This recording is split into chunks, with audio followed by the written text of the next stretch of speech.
Good afternoon, everybody. My name is Donna Fiesel, and I'm your host of Donna's Edge Talk Show. Thank you so much for watching every day, Monday through Friday, from 1 to 3 p.m. Central, as I get right home with you in the afternoon, and so does Brian. You can find us on television, channel 182 on Charter Communications, Abundance Television, found on Roku, Apple TV, and Amazon Fire, and the podcast, thenewscasters.com. And don't forget, now, the radio, icradio.media. And Brian, we've got a lot of folks who are sending us emails. Good. So, and oh man, I'll tell you what, that makes my day. When I get emails from you guys, it's absolutely awesome. I want to be your geek in the geek world. So if you have any ideas, want some research, I can do some research for you. I love it. Send it on. You can send an email to donna@donnasedge.com. Donna@donnasedge.com. Brian Brown, who I always say is one of my sons, is with us right now. And I will tell you what, you got the brains when it comes to gardening and all kinds of. It's a matter for of fact, those. yeah, yeah, he did. I think you're still going, right? No, I'm done with those, thankfully. But he has been such a huge. I can't wait for you to come back to the farm again. Oh yeah, yeah. I mean, the block garden that we've been working on. So. Mm-hmm. And I, you know how I feel, my husband is. So what we decided to do, or I decided, and he went for it. So we were still using the holes in the blocks, but we also made raised gardens out of it. So I have actually double the capacity to do that. Right. But this is what I said the other day, Brian. We were out looking at it, and I said, you know what, honey? I don't want it on that side of the yard. I want it on that side of the yard. They said, well, then get you a shovel and move it. But I am so happy with what I learned from the Master Gardening class. It is really fast on. Yeah, well, that's good. We've got a new class coming up this fall. It's a little long out, a long ways out, but the fall will be our class in Marshall County. So we will have it there in Guntersville, and we're still kind of planning for that. But, anybody that's interested, they can contact our office, and we'll set them up. And registration's not till June. So we'll do the entire month of June for registration if anybody's interested in doing it. So, so we're looking forward to that. And, I really enjoy teaching. That's kind of my passion is to teach. And I love and I'm not the only one who enjoyed it. I mean, everybody did. Got a lot out of it. Yeah. Well, what I enjoy, we have our lessons that we normally do. And I like to add things that's not in there, like we may talk about, vegetable gardening in the lesson that we do in the Master Gardener class. But then later, I'll add in, okay, let's talk about organic vegetable gardening. Like, what does that mean? What is it when you go to the store and you see a label that says certified organic? What's the difference in that and 100% organic? Because there is a big difference. So we talk about those kind of things and what it means. And well, people care about what they eat now. Yeah, absolutely. And those are necessary things. We need to know these things. Yeah. And what's I think probably the biggest misconception, and it really drives me nuts. Food Network. I don't know if I could say that out loud. Say it. But they, when they describe the flavor of something, they'll say, "Oh, this is savory and salty," and all these words that they use to describe the food. But they'll also throw in organic. You can't taste organic. Like that's a growing method. It's not a flavor. And so it just drives me nuts that they keep throwing in this tastes savory and it's it's salty and it's sugary and organic, and I'm like, you didn't taste the organic in that. So you can't taste it. So yeah, there are certain standards. There's actually a book called OMRI, which is Organic Materials Review Institute. And so they are the ones that certify things that are organic. So it has to be, it has to be pesticide free for 7 years if you're going to grow it in the ground. There's a whole lot of stipulations that go with that. So it's a pretty regulated program through USDA. But a lot of people don't know that there's a lot of organic things that are very harmful. Nicotine, for example. Nicotine is actually used as an insecticide. One of the most toxic substances known to man. Very, very toxic. I mean, extremely toxic. But it's organic. So those types of things, you say it's good for you. It's not necessarily good for you. So as my mom always says, enough grass to fatten a cow, right? Phil has an argument. Because you want me to eat salads all the time. Look at the cows. Yeah, that's right. That's right. So, but yeah, that's just something that we add in, or I add in to the Master Gardener class if people take it. And it's really, really, you need to know these things because, and I look at labels. And I even laugh at commercials on television. There may be like a Hardee's commercial or a Burger King or something, and they'll say their biscuits are handcrafted. And I'm like, so what is this person sitting in like a craft studio making these biscuits? Why are you saying they're handcrafted? Yeah. So it's a take on words a lot of times. Yeah. That happens a lot. And I do a class, not in the Master Gardener class, but I do a program I call Poisonous Plants, and we talk about what types of one of the things we talk about is toxicity. And that's risk times exposure, because if you're foraging, you need to know this. Yeah, and that's the thing. So like water is harmless, but is it? You can drink enough water to kill yourself. I mean, it is very toxic at a certain level. So those are things that you need to understand. When you're talking about things that are potentially harmful, it's like, well, it can be harmful at a certain level. So if you're going to spray your pesticides, okay, what's the standard? And I would venture to say that almost every pesticide that's out there has been tested thoroughly and is it's just they have like a factor of like 100.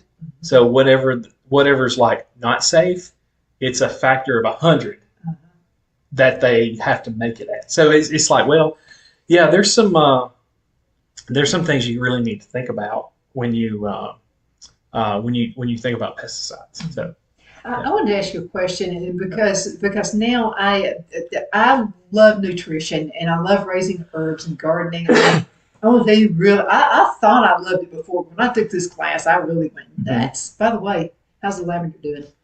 I wasn't taking care of it like I should have, and I gave it to my dad to put in his greenhouse. Well, then it's good. Yes, so it will be good. He hasn't given me a report yet, but I didn't think 120 plants would come up. I really didn't. So they were still growing when I had them. I got my little lavender going. Yeah, I love it. It's out there in that. So what happens? Lookout Lavender came and spoke, and so I was there, and I bought 4 lavender plants, and so I propagated 120, thinking maybe 10 of them would come up. And well, all 120 came up. So wow, so it's amazing. And I remember you saying, "Well, you've got your lavender farm you always wanted." Well, yeah, that's right. You're ready to go now. So I'm ready to go. Yeah. But I wanted to ask you this question. And this pertains to laboratory rats and things that you hear, you know. And so I'm raising comfrey. And comfrey, if I could only have one herb, it would be comfrey. Yeah. I mean, it's awesome what it can do to your skin, and if you get a cut, whatever, And there are some limitations, though. So they say you can't eat the comfrey. Team of scientists have said you can't do that. But this is my question. So you fed laboratory rats enough to their science is the reason they made that suggestion that you can't eat it. And I like to tell people, do your own research, okay? Right. I'm just bringing info out there to you. And because I'm not a doctor or anything like that. But I just have questions about that. If you're going to feed a rat like, the size of the rat, that much comfrey, of course it's bad. Yeah, exactly. And so what's your stance on water? Yeah, exactly. And that's the thing, that they have to have a standard. And it's actually, there is a name for it. It's the LD50. So that is the lethal dose of 50% of a population. So usually it's rats, but it could be for humans. It usually says what the LD50 is. And that's your toxicity. That's what we're talking about, toxicity. So that's where that comes from.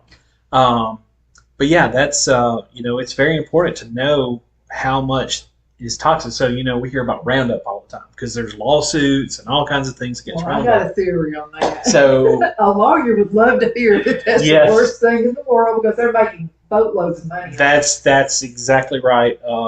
There's continuous, study after study after study after study, independent studies, EPA, which, EPA, but they have still continuously cited these studies that they have, they didn't pay for them, but they're like, this is safe. And, safe is a relative term. There's nothing safe. There's no chemical that's safe. Dish soap. I'll sit there and drink it up. Exactly. It's gonna kill me. Exactly. But there's tolerances. That's what I'm going back to. What is your toxicity level? So, Well, I mean, people are different. you know- Like I can walk by Poison Oak and get it. It just Yeah. jumps on me. Me too. Me But too. now my son could take a bath in it with Right. it now. So, in one of the things you want to think about is how much of it is toxic. Is it repeated levels over so many years? Could be toxic. I don't know, but I do know this. I know the science behind it for Roundup, and particularly Roundup. We don't have that pathway, that metabolic pathway. We don't have that in our system. When it has no place to bind, guess where it ends up? It ends up in the toilet. So, I mean, that's honestly, that's kind of crude, but that's what it is. It's our bodies, waste. it's waste product. Yeah, exactly. So, it's the shikimate pathway, which is like in the, I think it's in the photosystem. So it's like photosynthesis. So it stops photosynthesis. That's how it works. We don't photosynthesize. We're not plants. So if we don't photosynthesize, we don't have that metabolic pathway. And so our body just excretes it. So that's how it works. That's how a lot of things work. Not saying you can't build up, things over time, but that is the science behind it. So you have to really take things with a grain of salt, which, by the way, salt was the first herbicide. Salt was... I know that you can put salt and vinegar on a plant. You'll never, or on weeds, So- you'll never grow anything there ever again. Back in the day, the railroad used to use salt on the railways, and that's how they kept grasses and things from And growing up on the north, railways. They have snows and stuff like that. Yeah. You can see where they've used salt. Oh yeah, absolutely. And they, after World War II, I think it's World War II, they started using 2,4-D, and so 2,4-D was the very first herbicide, and we still use 2,4-D today. What's that then? 2,4-D, it's a broadleaf weed killer. It's very good. It's slow. It's very, very slow acting. But any type of broadleaf weeds that you have in your lawn, you can hit it with 2,4-D, and it just curls up, Oh. and so it'll kill it. So it's good stuff, and a lot of people have some hesitations about using it. They're like, well, it's one ring over from dioxin, which is mustard gas, or the one mustard gas. What's the one they used in Vietnam? Oh, Agent Orange. Agent Orange. So it's one over from that. Yeah, but so are a lot of other things, So when you change the ring structure on something, it completely changes the toxicity of it. So 2,4-D is one of the safest and oldest. It is the oldest herbicide out there. I think we need to get back to the old pathways. I'm going to tell you why. I've got asthma. And you remember I would have to have cough drops, lozenges, and stuff all over the place. And you don't see it anymore. Mm. You know why? How's that? Ginger root. Oh, yeah. Ginger root has been the best thing that ever happened to me. Yeah. I mean, it really has. I make a tea out of it. I tincture it. I do all kinds of stuff. And I'm not coughing. A talk show host has got to be able to talk. That's right. So, I mean, you remember the times I would have to say, we got to go to a commercial break. And if there was a commercial break, I'm not having to do that anymore. And it's natural. It costs me basically nothing. And I'm growing it. Well, that's even better. Hope to be growing it. Yeah, ginger. It's an unusual looking plant because it has this huge It looks like leaves. a weird, like from a dinosaur's hand or something. Yeah. Well, you're talking about the root. I'm talking about the leaf on it. Oh yeah. The leaf's got these really big Like a leaves. cane, isn't it? It's. I'm looking It looks. for You know what cast iron plant is? I don't remember you talking about that. Cast iron plant. It's like one of the toughest plants. You can't kill the stuff. But it's Like if you got most of the full weeds I've shade. got. If you got full shade, cast iron plant's a really good plant. But it's got this long leaf, almost looks like an Easter lily leaf. You know how they're very long like that? It's kind of like that. But ginger looks like that. It's real long and it's got multiple colors on it. So it'll have like a green and white colored leaf, pink. So it's a neat plant. What I've been doing is cutting it up in pieces. I put it in the dehydrator. Now you've got to make sure there's no moisture to it at all, okay? Because it can, it could mold later. And then I put it in the coffee grinder, and I'll make a powder out of it. And I take it in a tea every day. Okay. Well, hey, if it works for I can you, tell the difference. then that's It great. may not work for you. I'm just saying, do your own research. If you've got asthma, try it. It's not going to cost you a whole lot of money to do that. Yeah. But man, am I tickled about finally I can go outside and plant stuff. Well, we had that cold snap this week, so It didn't hurt anything. that's good. A lot of people. I actually got a text message earlier it looked like cold damage. Tomatoes in particular, they're very sensitive to weather and to hot and cold. So if it's too cold, there'll be white spots on your tomato. So if you have a tomato leaf that has white spots on it, probably next week, it's probably from the cold weather, especially up here in North Alabama. It got right at freezing, I guess, and it was very cold. I was surprised. I've not put my winter clothes up yet. But we're getting a lot of disease outbreak because it's been so wet and cold, and it's going to warm up, and then we're going to be complaining Then about y'all the be heat. driving. Well, yeah. Well, no, yeah. I'm cold. Yeah, I was about to say you won't, but I will. Yeah, I was the only one in class who had sweaters on and like a blanket practically. Yeah. Yeah. So, but yeah, that's coming. You can plant now. I think the worst of the cold weather is over with now. Well, there's going to be a little blackberry winter now. That usually Yeah. happens somewhere around May. Yeah. We call it blackberry winter. So I still don't think it's going to be bad enough to be, as long as it's not freezing. Plants do have a little bit of resistance in there, And but they're kind of stabilizing. So when it does hit in May, it won't be so bad. right. So There'll be a little graduated beyond. yeah, that's right. So it'll be it'll be good. So we're just watch out for those type of things on your tomatoes. Any kind of spots or lesions or something, it'll be fine. When do I need to plant my beans and my peanuts? Well, you can plant them now if you want to. I want So, to. some things like somebody asked me about grass seed this week. When can you plant Bermuda grass? Well, Who would want to plant that mess? well, there's a lot of people. So, but if you're going to do Bermuda grass, it needs to be 70 degrees soil temperature. Big difference in the soil temperature and air temperature.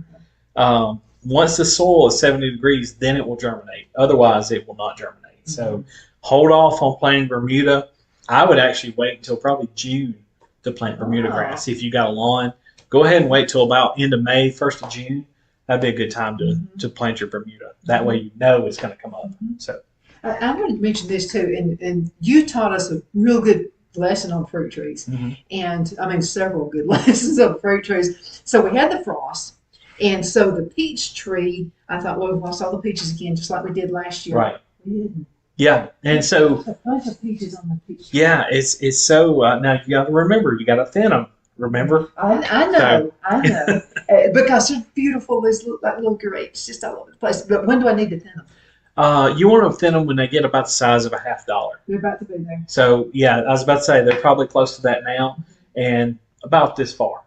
We went Because I had them like all over the place. And I remember Brian said, "Did you not learn anything from class?" And I said, "I learned a lot from class. Are you kidding me?" And they were just all over the place. Yeah, usually But you did get a much bigger peach. Yeah, that's right. You're spreading those resources. Yeah, you're spreading those resources from that tree into 1,000 peaches versus like 200.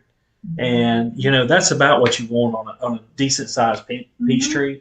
About 200, 200 to 300. So, but yeah, peaches are one of those things that. That tree I was about ready, the apple tree I was about ready to cut it down. Yeah. And I said, we're just going to crack this down. And you said, don't Yeah. do. And so we pruned it the way it should be pruned. And it's got little blossoms all over it. Well, good. Maybe you'll have apples. Some apples. Yeah, maybe So that'd I'm be going to make great. some apple cider. Ooh, that'd be nice. Yeah, especially when they come Like a in. rag. So about October-ish, that's perfect time for it. So I'm excited about that too. yeah. There's not a whole lot I don't get excited about. Yeah. The gardening. I'll Right. send you pictures and I'll go, what do you think about this? What do you think about that? And you're so right. Let's talk to people about how you would prune say muscadine grapes because I didn't want to do it. And I was like, oh gosh, I don't.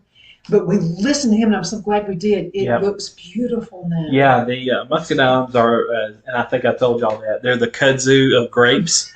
They will grow like crazy. And so what's interesting about those is they actually bloom on what's called new wood. So any wood that is produced, any part of that vine that's produced this season will produce on that vine. So you've got to prune them early. You actually can wait. You can push it into March if you want to, but usually February into March is about when you want to. And once you prune them, you prune whatever was growing last year. That's kind of the spurs that it's growing on. You want to keep 2 or 3 spurs. Sometimes people keep one, just depends. But keep 2 or 3 of those spurs, and you'll see the little buds on them.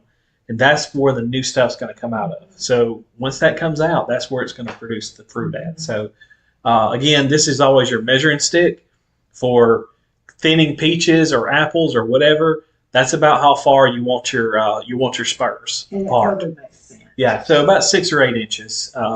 That's probably about 8, I guess, right there. So that's about how far apart you want your spurs. So you want them just eyeball it. It ain't got to be perfect.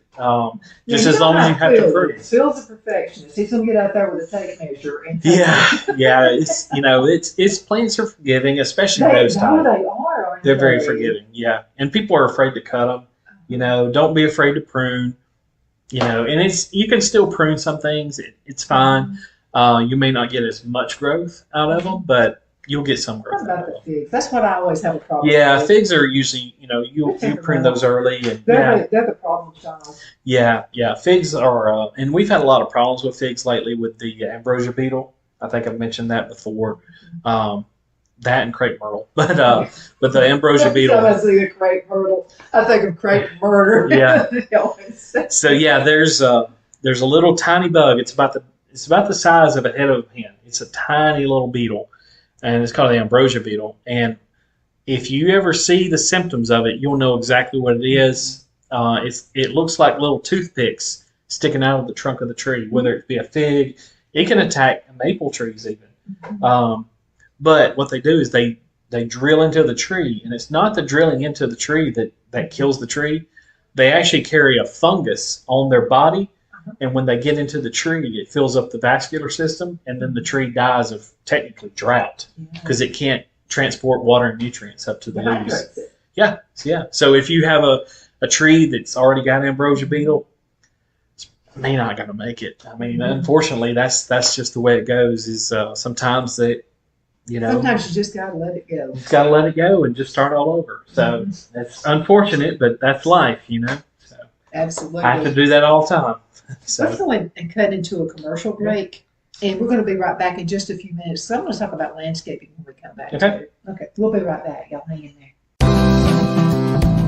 Twin City Used Car Sales has been serving drivers in the Northeast Alabama area for years with a quality selection of late model used cars, SUVs, and pickup trucks.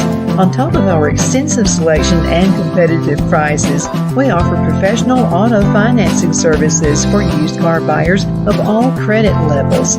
Whether you've just begun your search or you're ready to secure your next vehicle, at Twin City Used Car Sales, you will drive away with the vehicle of your dreams. The sales and finance staff at Twin City Used Car Sales looks forward to serving you, and you can apply for financing online before your visit to our used dealership in Gadsden, Alabama. Check us out on the web at twincityusedcars.com or go by our location at 901 First Avenue, Gadsden, Alabama. We sincerely look forward to serving you.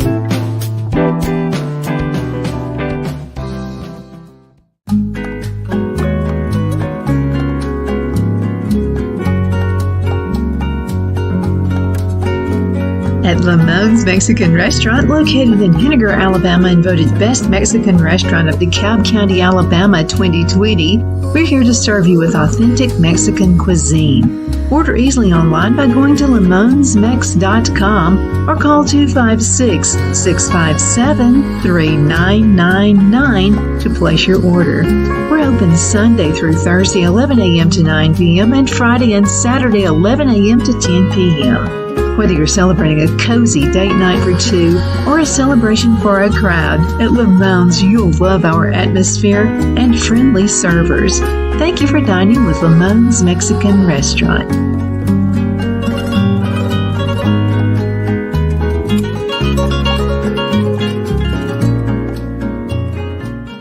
Jeff McCurdy of the McCurdy Law Firm has been a public service of this area for over 10 years. McCurdy, a member of the Henniger City Council, serves as prosecutor for the town of Sylvania and was named public defender for the city of Rainsville. The McCurdy Law Firm is located at 17326 Alabama Highway 75 in Henniger to better represent his Jackson and DeKalb County clients. If you need to be represented by a true public servant with proven success, call Jeff at 256-996-8701 or send a private email to mccurdylawfirm@gmail.com. No representation is made that the legal services performed is greater than the legal services performed by other lawyers.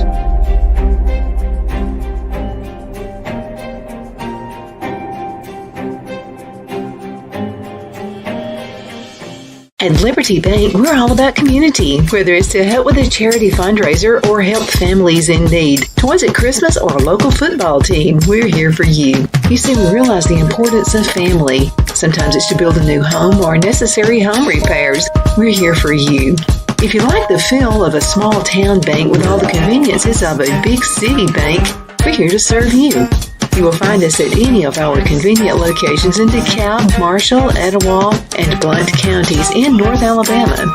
You can call and speak with any of our friendly staff at 256-659-2175 or check us out on the web at libertybankal.com.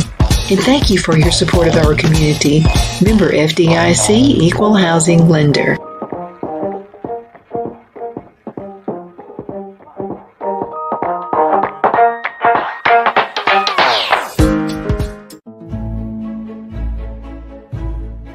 The Hatter Cafe and Country Inn is nestled in the northeast corner of Alabama the Beautiful in the delightful town of Mentone. We're located on top of scenic Lookout Mountain near Little River and DeSoto State Park and located only 5 minutes from shopping and restaurants. There is also a nearby community walking path and golf course. We welcome everyone through the doors and we are committed to outstanding service for all guests.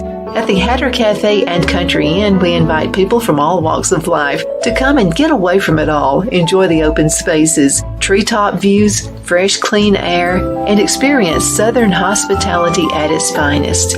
We look forward to hosting you. To reserve a special event, or if you would love a special getaway at the Country Inn, you can call us at 256-634-2018.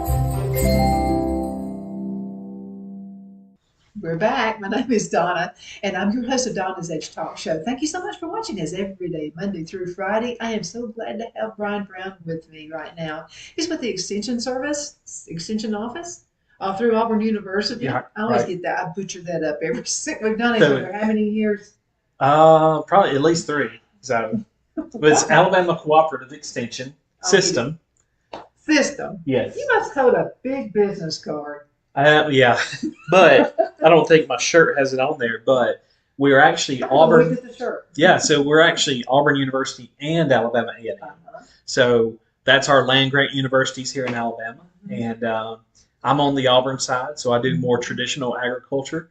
We also have the urban side. They do urban programs, so they're in the big cities. So like Huntsville, Birmingham, Mobile, Montgomery, they have urban agents in those areas. So they do a lot more urban style things, you know. They do like a lot of urban gardens and stuff. Yeah, exactly. So they do like recycling a lot of things.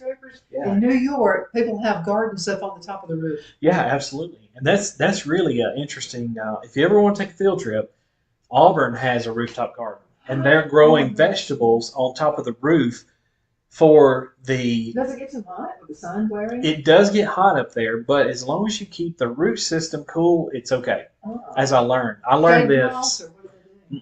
No, it's full sun. Full sun. Full sun. Yep. So it's really no difference as long as that you can keep it wet and keep it, moist and keep it cool. It'll be fine. Okay. So I did a hydroponic workshop in Florida. I love hydroponics. Yeah, so I learned a ton about hydroponics. And so one of the things they were doing is they in Florida, it's North Florida, but it still gets really hot. And they were growing leafy greens, so mainly lettuce, like butterhead lettuce and things. And they had a system, and they said even when that inside that greenhouse was 120, 130 degrees, Uh-huh. they could still grow lettuce. And if you don't know, lettuce is a cool season crop. Yeah. So they don't like hot. Uh-huh. But what they were doing is they had their little hydroponic trays, and they had them planted in there. Mm-hmm. They had looked like a window unit air conditioner.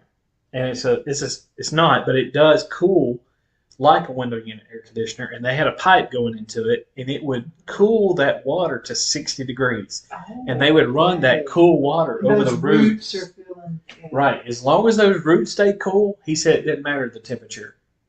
So I was like, wow, that's interesting. So if you have a plant that's not so much tolerant, as long as you can cool it somehow, you can adjust the temperature of it. So that was pretty, especially for hydroponics, and we learned. I took a ton of pictures. I'll have to show you here in a bit. But they had little miniature gardens, especially for kids and things. They do a lot of programs where we had this, where we went to this workshop at. But they had little mini gardens that they had done with kids, and they're like, "Look, you can scale this up as big as you want to." And they told us, what fertilizers to use. I mean, it was pretty neat. And what was interesting, I thought that water had to be constantly running. It doesn't. All they need is the nutrients. So as long as that nutrient is good in your water, then you can. Because I got a little timer on mine, and it'll set for 5 minutes, 15 minutes, or 20 minutes. And I've just noticed I've had better production keeping it on the 20 minutes because I just kind of played around with it just to see. But really, it doesn't even have to be 20 minutes. No, I mean it just you just kind of have to play that by ear. But the water can get so dirty, and I'm constantly cleaning it. Is the only thing I don't like about it. Yeah, and so there's different methods that they had, but I'll have to show you some pictures. I need to get some little goldfish and put them in those tiny little. Yeah, well, I mean, that's called aquaponics. Uh-huh. So we actually have a demonstration, or used to have a demonstration on Auburn's campus of aquaponics, and so we had 2 greenhouses. We had a greenhouse growing tomatoes and peppers and cucumbers. They did a lot of cucumber studies. And then next to it was a tilapia farm. And so I say a farm. It was actually a greenhouse. Because tilapia is actually grown in Arizona. Uh-huh. So tilapia does not like our weather. They want it hot all the time. So if it's hot, that's where. And if it gets like Alabama, where you get 4 seasons in one day. Yeah. So they one of my coworkers now, and me and him went to school together. He was actually working on tilapia. He got his PhD in aquaponics, and he had it set on his phone where if the temperature dropped below like 65 degrees, he dropped everything just immediately and had to run to the greenhouse and get it working where the fish wouldn't die. Because the fish has to be a certain temperature. But what they were doing is they were taking all the effluent from the fish, or the fish poo, and they were fertilizing the garden with that. And it worked great, but it's a lot of stuff. So ultimate recycling. Yeah, it is. It really was. Oh my goodness, did I learn a lot about recycling. Yeah. You know that dirt we got out of the compost pile? We brought that and put that in the new garden, in the raised garden. Good. You can't find anything like that. No, that's what composting is so good for You're throwing everything. money away if you don't compost. For example, leaves. When leaves fall in the fall, you have a lot of nitrogen still in those leaves. Cutting grass, when you cut your grass, if you I'm waiting when Phil comes up with a lawnmower, I'm waiting. I want that grass. Yeah, and the more you turn it, the faster it's going to turn into rich. Grass too. Yeah, the faster it's going to turn into something you can use in your garden. And organic material is the thing. If you're going to grow anything, if you can make more organic material in your garden, it'll grow so much better. And this is another thing. A lot of folks send me email about that. They'll say, "Well, I'd like to be a gardener, but it's expensive to do that. I'd rather just go to the farmer's market and risk it. Maybe it's going to be good for you." But no, use stuff you already have. Right. Make a tea out of that. You can make a tea out of grass, and I'm going to tell you, it's better than anything you can ever buy. By the way, Phil, better watch out. I've got 2 hemlock trees. Oh, really? You remember Socrates, that was a hemlock bush. This is totally different. This is a tree, the most beautiful tiny little pine cones on it. It's so cute. Yep. You can use it if you have a bad cold or anything like that. Make a tea out of that stuff. Well, So Phil said, "You're going to kill me with that." we'll watch out for the hemlock woolly adelgid. I've heard. So that's a new I've insect. heard of that. You know, there's always new insects There's coming always around. something to do. Which, by the way, we can talk about cicadas. What's that? You don't know about the cicadas? No. The coming apocalypse. Oh yes. So yes. I just wasn't pronouncing it correctly. Yes. yeah, so cicadas they actually have several what we call broods of them. So the ones that's coming out now, they're actually coinciding with each other, and it's the first time in like 200 years that they've coincided. And they so reproduce like crazy. Yes, they do. But the good thing is, we won't see them again for one brood for 17 years. Okay. So they go into the ground, and then they're gone. I think it's 17. I know there's a 13-year brood also, and then there's like 6-year broods.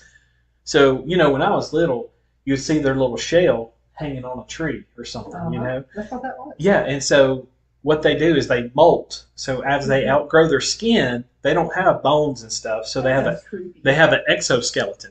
And so they have to shed that exoskeleton in order to grow. So you always see these hanging on trees, and that's, you know, we would always scare each other or put them on people because they got the little grippers on there. They do eat a lot of plants though, so that's what's bad about them. So we're kind of coming into this now. South Alabama, the cicadas are already there, and they're covered. I mean, they're just, you know, they're just covering the plants. I have a friend, he sent a picture, and I mean, he's got them all over his yard. And what's crazy about it is at night when they're chirping or whatever he called it. That's what I'm hearing people talk Gosh, they're so loud. It was so loud. I remember driving from Atlanta to Auburn a few years ago, and one of the broods had come out at that time, and it was so loud. I was going high, you know, interstate speed, 70 miles an hour, maybe a little 75, but you know, I was going interstate speed, and it was so loud I could hear the cicadas going that fast. It was so loud. But yeah, they eat louder than a cricket. Oh, way louder. Louder than a cricket. Way louder than a cricket. I mean, it is annoyingly loud. And I actually pulled off and got some gas close to the Georgia line there, and they just mobbed my car. And I probably had 40 or 50 just sitting on my car the instant I parked. So they're coming. So, how are the humans, though? Did they get on you? Not really. I mean, they want your plants. They're not going to hurt you. They may make you hurt yourself, you know, if you're scared of them, because they're ugly creatures. They're like, you know, 3 or 4 inches long, and they're loud, and they're just, they got red eyes. Grasshopper kind of? Somewhat. They're kind of fat, and they're real distinct. They got red eyes.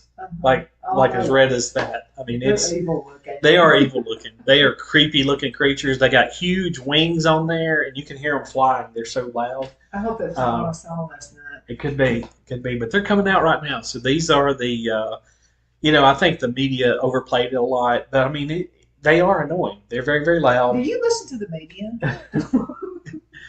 Well, take it with about half of what they say. That's right.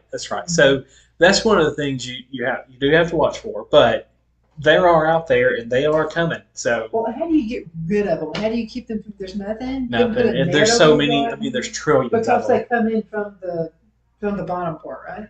What do you mean? Like if I have like from the ground. Yeah, they're in the ground. So they overwinter. Well, you can't even say overwinter because they're in the ground for years. I might be okay though on some of my stuff. Yeah, they're more in South Alabama right now. I don't know how much we're going to get here. We put this really highly industrialized cloth on at the gardens. Yeah. It's this black stuff, and it's supposed to last about 10 years or so. Mm-hmm. It's better than the cheaper stuff you get at Lowe's or whatever. So we got that, and then we put the blocks on top of that, and then we fill that full of dirt. So maybe. Well, the thing is, they fly, so there's not a lot you can do for them. And you just have to endure it. I not like them. But yeah, there's several broods. There's actually a map that tells you what brood is going to be coming out that any particular year. And this year, 2 of them are coming out at the same time. And they are like one's maybe a 7-year and the other one's a 13-year or 17 but they're called a periodical cicada. I feel like I'm watching maybe the 10 Commandments. Yeah, it is. Now, if the water starts turning to blood, Then we'll know. we're in trouble. We'll know that. So, Let's talk a little bit. It's got about 15 minutes, a little over 15 minutes. That's good because you are a landscaper by heart. yep. Okay, what are some things we should not be doing? I would start. You gonna say anything about crepe myrtles? Yeah, well, that's already over. People stopped pruning the crepe myrtles, thankfully. But yeah, that's more of a February issue. Really, the biggest thing right now is I would not plant. Unfortunately, if you have a tree or shrub, you can plant it now. I don't recommend planting it now because if you plant it now, you're going to have to water it so much more than you would if you did it in the fall. So that's why we want to do things in the fall, especially with trees and shrubs, because they get enough water and it's fine. They can slowly dig in their roots, and by spring they'll be established. But if you do it now, you're just going to have to water, especially when it gets hot. So I don't recommend planting anything tree and shrub wise. Now your flowers, absolutely. Go buy every flower that you can find. Just know that if you do plant a tree, again, you can plant them. It's just not the best time to plant. So you're going to have to take more care of it than you Well, we're all about saving the bees. I'm a beekeeper and all that, but for the folks who don't want to be beekeepers, they just want to say pretty bees out there. Survival. What are some bee-friendly plants? Oh gosh, there's a lot. Yeah, one of my favorites, and it's probably one of the most underused landscape plants, is a Vitex. Vitex agnus castus is the scientific name, or its common name is lilac chase tree, and so it does have a purple bloom on a spike. So it's got it's probably about maybe 12 inches long, and it's got a purple flower on the end. And bees love it. I mean, if you've got one of those, you're going to have bees all over the thing. Really pretty plant. If you have a wet area, I love Itea. Itea is a great one. It's got almost spiky. I don't like all spiky plants, but it's got a spiky bloom on it. When I say spiky, I mean it's on the end of a stem. So, and it's long and it's white, but it's a great if you got a wet area. They like hibiscus too, don't they? Hibiscus plants. Yeah, absolutely. Starting from seed. Yeah, and abelia. That's what my professor always said. It's abelia, glossy abelia. That's a great plant. That's how we remembered the scientific name. It's abelia. I'll remember that. Yeah, so that's a great one for that. And then lots of flowers. I mean, there's tons of flowers out there. Yeah, and if you're going on for bees, that's one thing. But if you're going for pollinators, one of the important things to remember on pollinators is they need water. That's probably the most important thing. But what's a safe way to keep them from drowning? They won't drown. They won't drown. Any type of little garden fountain. I was gonna say, if they can go out to the pond for sure. I mean, sure.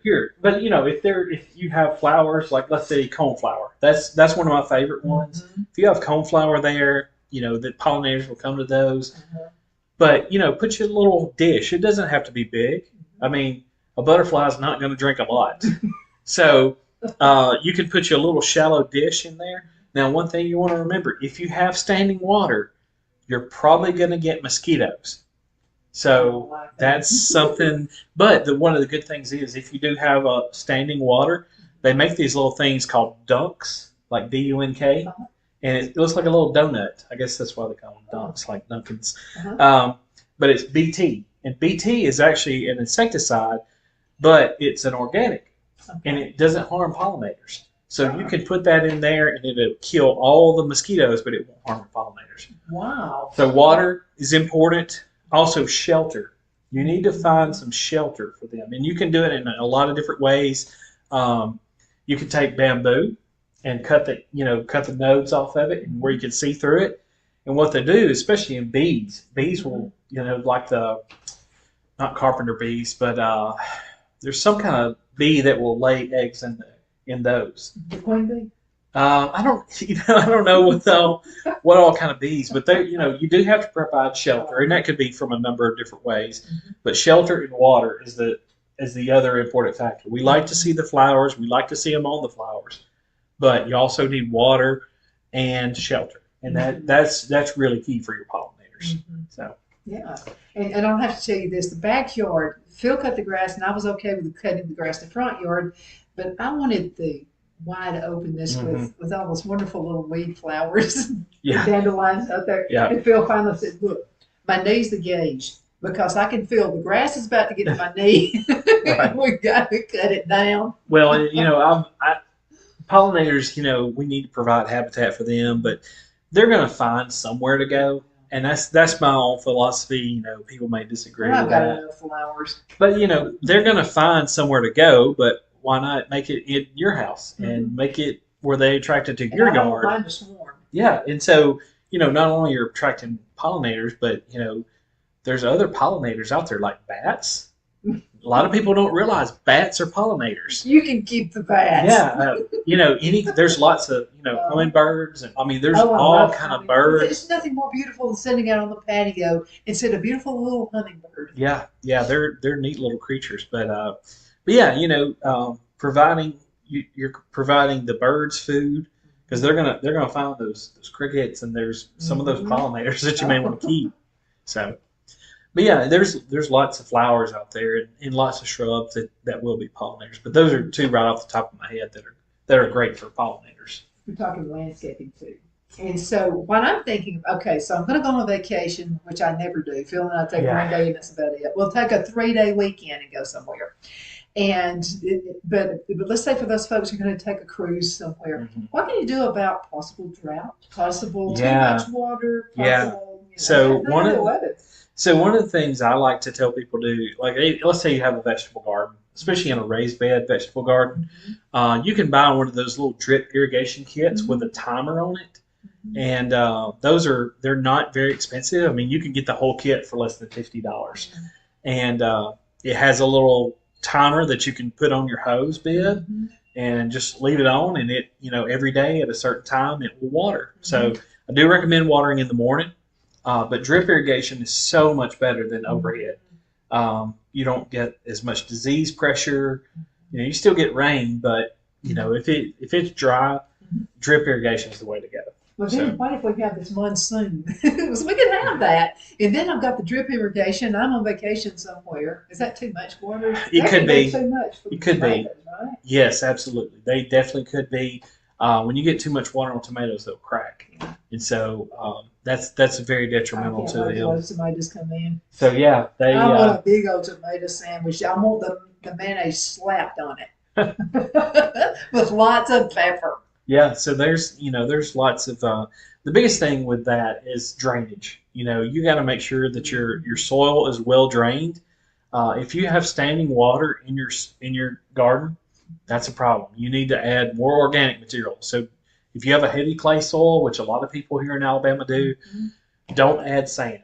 Sand and clay make concrete. So put organic material. Take compost.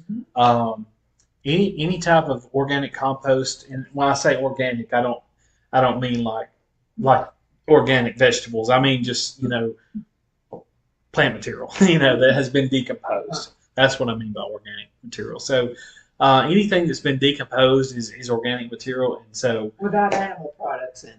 Yeah, I no. wouldn't want to put my bacon grease in. Right. You'll get rats if you do Yeah, that. So we want to try to avoid those.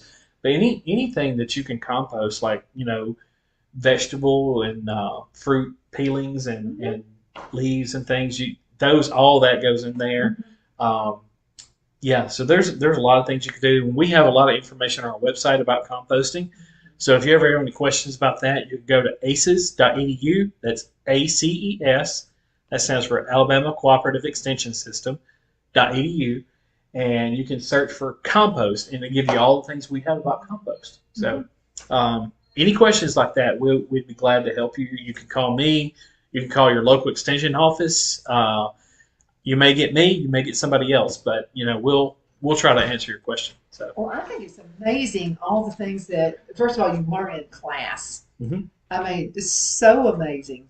And so I recommend you go to as a matter of fact, John Merrill just walked in. I think John wants to take some classes. Probably not. He's looking at me like, Don't get Cindy started on that, right? None of those classes are coming into part. But we've also been talking about landscaping. Mhm. And I know that's your forte. So what, you need to know what plants. So in other words, when we went to California, I fell in love with the bird of paradise. Mhm. But we can't grow those here. They're probably not wise to. Right. You can grow those in your house if you want to. So those are house plants, and California is a desert. That's its native area. That's what it loves. We need It's a our tropical. own native plant. Yeah, we do have a lot of We got a natives lot here. of nice ones. We do have a lot of good natives here. Bill and I went to High Falls the other way. Okay. And found all kinds of. You need to go out there. It's in Fort Payne, and waterfalls. But you need to walk around and just look at the habitat. Look at the things that are just naturally growing. Yeah, yeah. It's there's actually a native garden. Um, can't really tell you where it's at, but one of our master gardeners built that. Oh. So Stanley Sims, I don't know if you know it, but yes. he has his name up on the Uh-huh. thing. It says Stanley Sims was. It's not Stanley's his real name, but whatever his name is, it has up there, and it's dedicated to him because he was a state park employee for years, and Uh-huh. he wanted to make a native kind of walkabout there. So they made a little loop there, and it's not real very long, but they've planted all kinds of native plants in there. So Well, the it's grass pretty is neat. always greener on the other side. Yeah. Yeah. You always think that. But we have some beautiful flourishing plants that you can just go to the farmer's market, or you can go, the gardeners club. They have a lot of plant sales. Yeah, absolutely. Right now is the season for plant sales. I think the Art on the Rocks is coming up here in Etowah County, and I think that's this weekend, right? Or is it? I can't remember. I'm not sure if this weekend or next weekend. Well, it's coming up. It's coming up. It's coming up. But if you want to find plants, check with your local Master Gardener Association. They usually have a plant sale. I know Cherokee County had theirs last week. So, but yeah, there's all that's coming up, and try your local garden center also. If you don't know about a plant, ask your local garden center. If you have a plant that you like, ask them if they can get it, because a lot of times they can. Usually they don't like to order one of something. Well, I don't want But that. sometimes they will. If they got something coming, they can throw something in there. So ask them. There's an app you told me about, and I've got it, and I use this app all the time right now. It's called Picture This, and it's wonderful. And this app, and it costs about $30 a year or something like that, and it is worth every single penny to get that. So I even took a picture, and you got a home where you can also have your own garden, my plants, and all that stuff to it. So sometimes, though, every once in a while, they get the name wrong. Like my apple tree, it kept going to walnut tree. Yeah, they're getting better at that. I actually hemlock. This is the hemlock tree. Yeah. That I took a, and look at those little tiny pine cones. Yep. Yeah, there's hemlock only grows, in a certain area of Alabama. That's why I was surprised to see that tree. So I asked Mother. I said, "Did you plant this?" One of her friends is a horticulturist, and he lives close to Arrowhead, Alabama, and so he gave her those. Okay. Yeah. Those trees, and she was so we don't see a lot of them natively, but up in it's Mentone, huge. Fort Payne area, they're all over up there. So unless the woolly adelgid had knocked them out, this is a bad one. Yeah, I'm kind of concerned about that myself. Yeah. Less than 2 minutes left in this segment. What do you want to tell everybody before you go, Brian? Well, just we're busy. It's a busy time of year, so make sure you get your plants in the garden. If you have questions, if you have a disease or something pop up, you can always reach out to me. You can find my information at the ACES website. You can click on either Marshall, Etowah, Cherokee, or DeKalb County. That's my counties I cover. Or you can find your local extension agent if you're watching outside that area. So it doesn't matter what state you're in. We have a cooperative extension in every single county of every single state. So find your local agent and ask them. So get out there, plant some garden, go buy some plants. And if you're interested in a Master Gardener class, reach out to us and we can get you in there. Absolutely. Now, you also have some YouTube videos.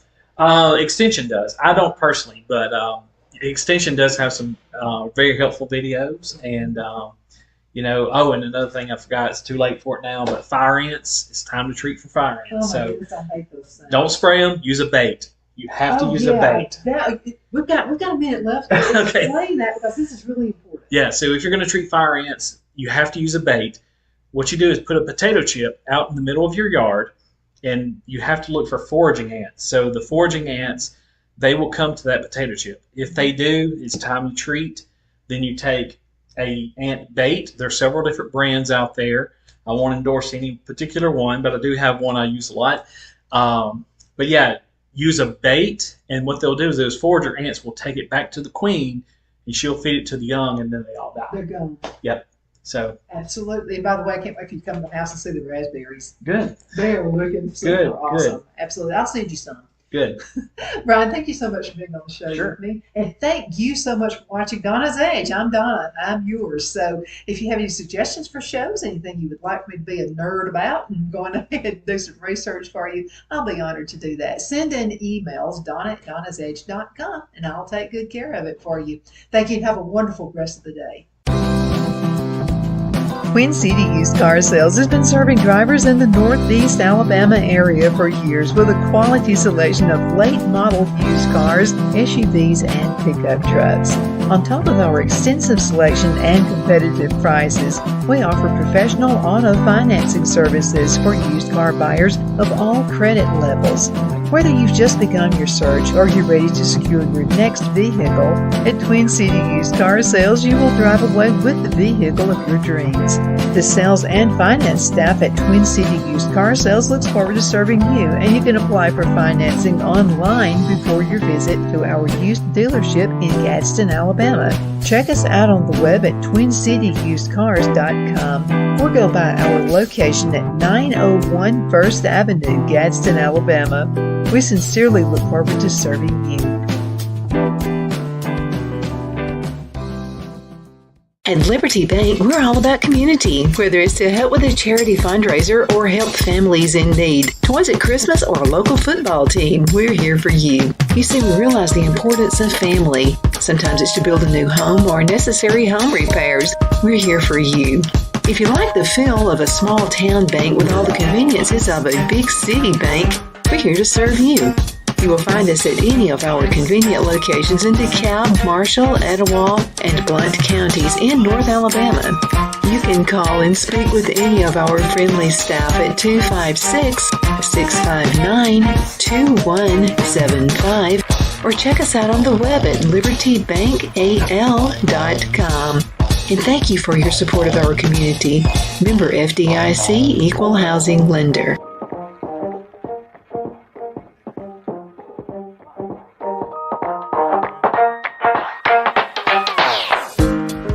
My Towels solved a problem that we've all had with towels. You go into the stores and they feel lotiony and soft, but then you get them home and they wind dry you. That's why I made My Towels. They actually work, they're soft, and they absorb. And now I'm excited to announce 2 brand new lines of My Towels. What makes them the best towels ever is they're now made with 100% long staple Shapir cotton. This is a combed ring-spun cotton that makes My Towels even softer and more absorbent than ever.